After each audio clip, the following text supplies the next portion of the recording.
So I'm Anna. I'm the founder of the Student Grief Network, and I'm joined by Rufus and Harry. Would you like to introduce yourselves? I'm Harry. I'm the director and producer of Contact Hours, which is a 25-minute short film about student suicide.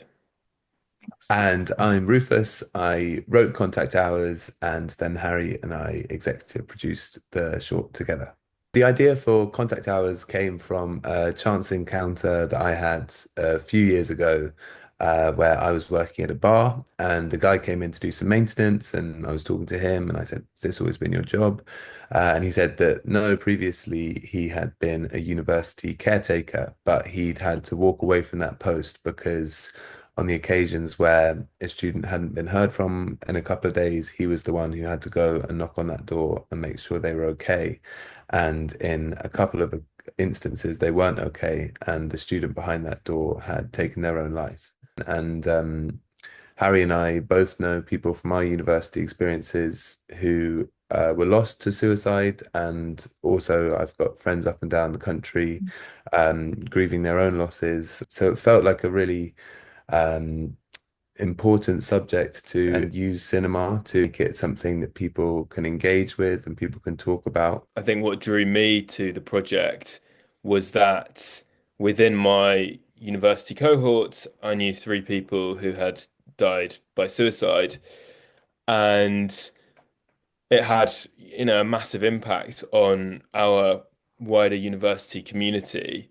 Um, but it was something that I felt wasn't really being discussed. I think with suicide, particularly, there's still a lot of stigma around that, and there's a lot of fear of talking about Mm. it. And I think that's what makes it particularly hard for people to kind of reach out for support and help because they don't know where to go and they're worried about what the response might be.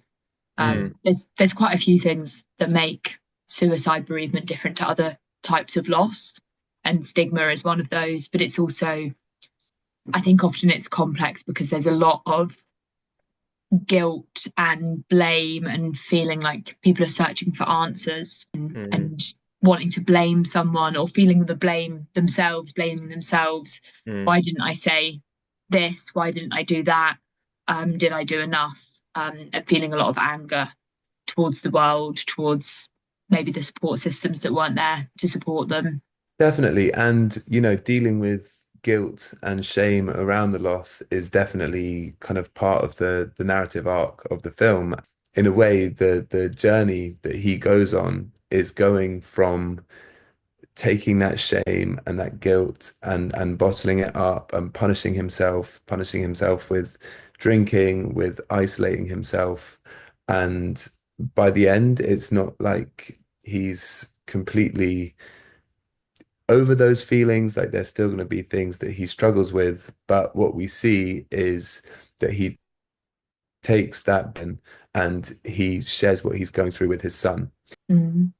And I think you're right when you say that it's not a case of, oh, you've now dealt with that. Like the character doesn't suddenly, at the end, everything's resolved, but the opening up is an opening for him to move through some of that heaviness. And it's not about forgetting it, it's not saying it's all suddenly fine, Yeah.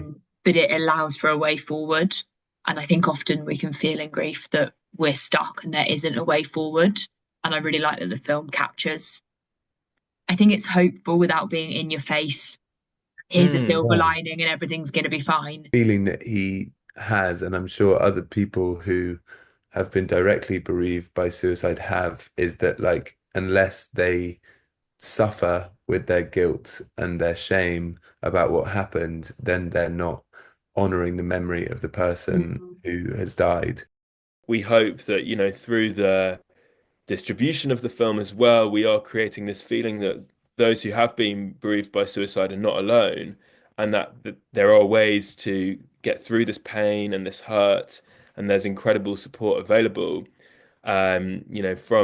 from various charities, including Suicide and Co. And what's been really magical about the way we're showing the film is that we're going to film festivals and doing industry stuff, but we're also taking it on a tour of British universities with live Q&As afterwards. And we've just found that even in those spaces, whether, 50 people turn up or 10 people turn up, to really offer people the kind of safety net of saying this is somewhere where we can all talk about how we've gone through certain things or we struggle with certain thoughts, and everything's on the table. I think it's especially important in university environments to have those spaces because there's generally a culture among students that, everything's lighthearted and you're going out and you're having the best time of your life, and people don't want to bring the mood down.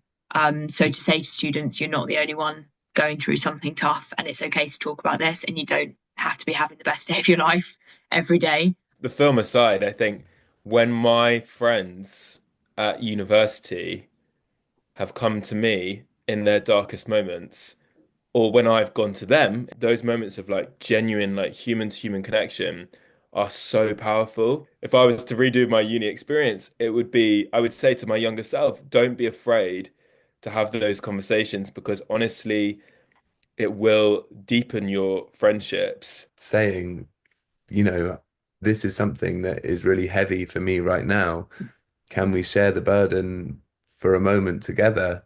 That's what friendship is. And I always think when you share something heavy with someone, yeah, it might be difficult for a moment, but actually you're giving them permission to share back. So you're Mm, not burdening them. You're opening a door for them to say, yeah. oh, this is the kind of relationship where we can talk about real things. And some people may not be receptive to that for whatever reason. And that's okay. It doesn't mean that you shouldn't ever open up again. It just might not have been the right person or the right time.